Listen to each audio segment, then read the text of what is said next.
On va aller un peu plus loin dans l'évangile de Jean. Jean 15,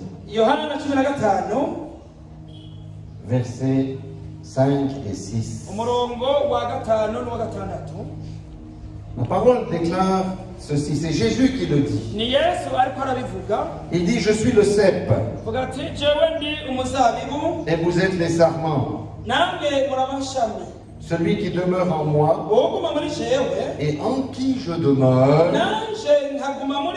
porte beaucoup de fruits, car sans moi, vous ne pouvez rien faire. Amen.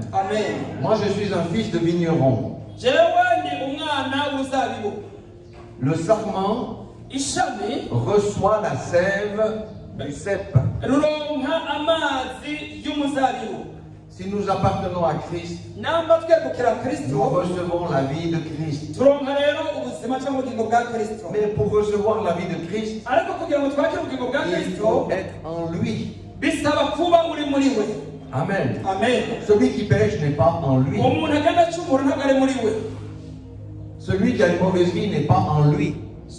Et une mauvaise vie n'est pas en lui. Il peut dire avec sa bouche, je suis en Jésus. Mais sa vie témoigne contre lui. Écoutez ce que dit au verset 6. Jésus. Si quelqu'un ne demeure pas en moi, il est jeté dehors.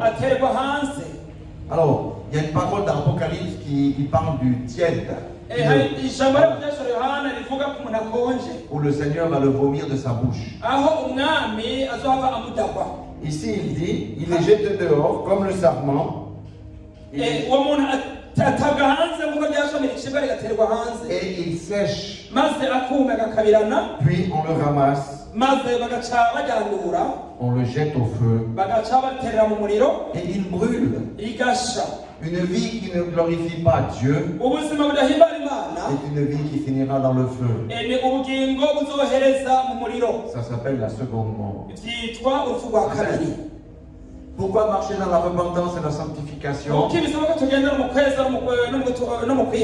Pour que nous allions jusqu'au bout de la vie éternelle. Amen. Celui qui ne marche pas dans la repentance ni dans la sanctification ne peut pas demeurer en Jésus. Et Jésus va le vomir de sa bouche. C'est pourquoi la Bible nous dit de persévérer dans les jeûnes, dans la prière, dans la lecture de la parole, et en faisant du bien, en marchant dans la droiture et la justice. Amen. Il y a une merveilleuse parole aussi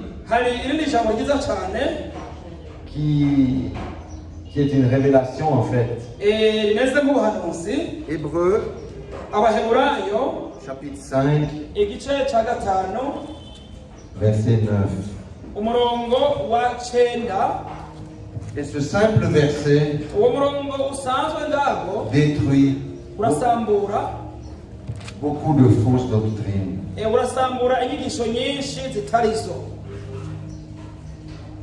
Hébreux chapitre 5 verset 9.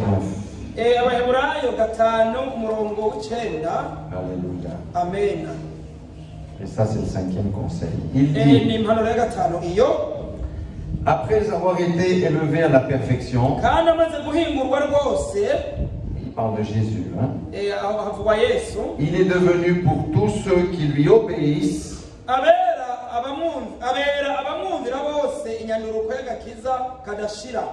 l'auteur d'un salut éternel.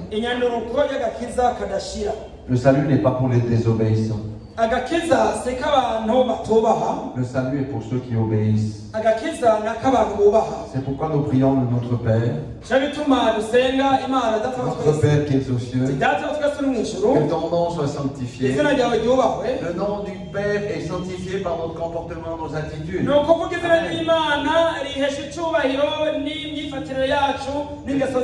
ton règne vienne sur la terre comme au ciel. Et que ta volonté soit faite sur la terre comme au ciel. Amen. Le salut est pour ceux qui obéissent à la parole. Quelqu'un qui ne marche pas dans la sanctification, ni dans la repentance, désobéit à la parole de Dieu. Amen. Alléluia. Cinquième conseil. Pourquoi nous devons marcher dans la repentance et la sanctification? Le mieux, c'est d'obéir à la parole de Dieu. Amen. Alléluia. Donc, nous voyons, j'ai dit hier que la sanctification, c'est nos deux jambes. La repentance, c'est une jambe, la sanctification, c'est une autre.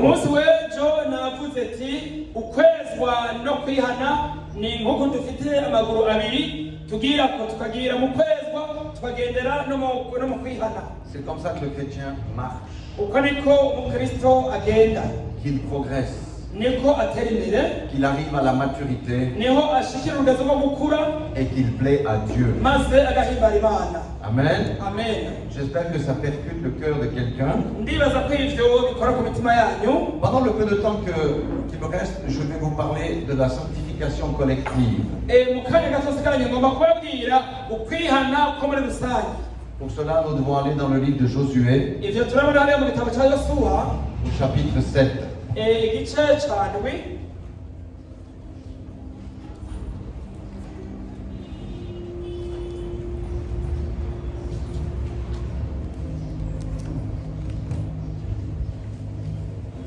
Vous connaissez certainement tous cette parole. C'est l'histoire d'Akan. Amen. Je prends le premier verset. Il est dit ceci. Les enfants d'Israël commirent une infidélité au sujet des choses dévouées par interdit. Nous connaissons l'histoire. C'est Akan qui s'est mal comporté. Mais le Seigneur dit ici, les enfants d'Israël commirent une infidélité. À cause de l'infidélité d'un seul,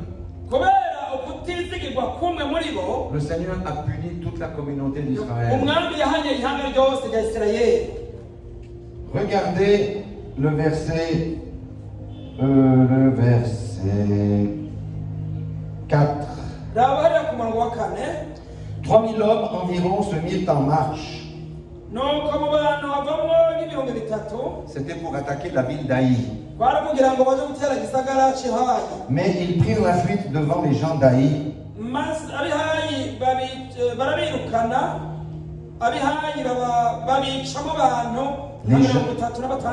Les gens d'Aï leur tuèrent environ 36 hommes. Et ils les poursuivirent depuis la porte jusqu'à Shebarim.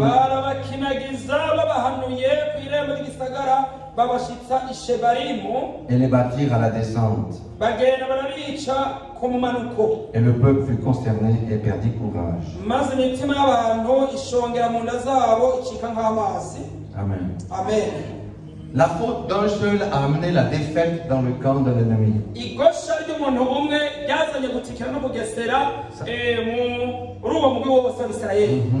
Ça veut dire que nous devons veiller les uns sur les autres.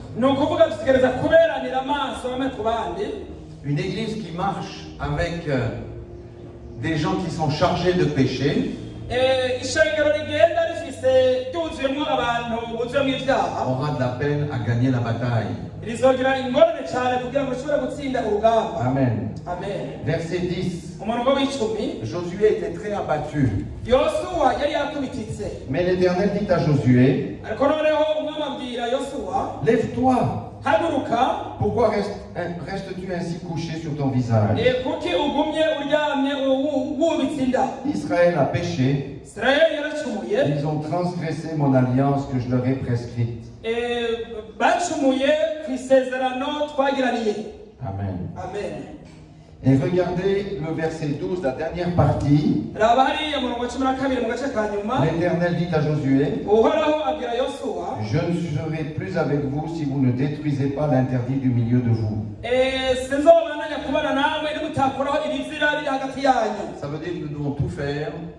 Nous devons tout faire pour débarrasser le péché de l'Église. Amen. Amen. Maintenant, vous savez ce qui est arrivé, je vais juste lire le verset 25. Akan a reconnu son péché, mais lui, sa femme, toute sa famille, tous ses biens ont été lapidés.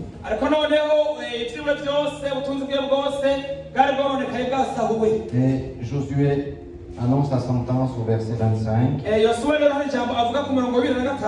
Et il dit, l'Éternel te troublera aujourd'hui. Et tout Israël le lapida. On les brûla au feu. Et on les lapida. Mais heureusement que dans le Nouveau Testament, on ne lapide plus les gens. Parce que nous sommes sous la grâce. Mais le Seigneur, nous allons voir, demande qu'on traite le péché. Le Seigneur demande qu'on traite le péché dans l'Église.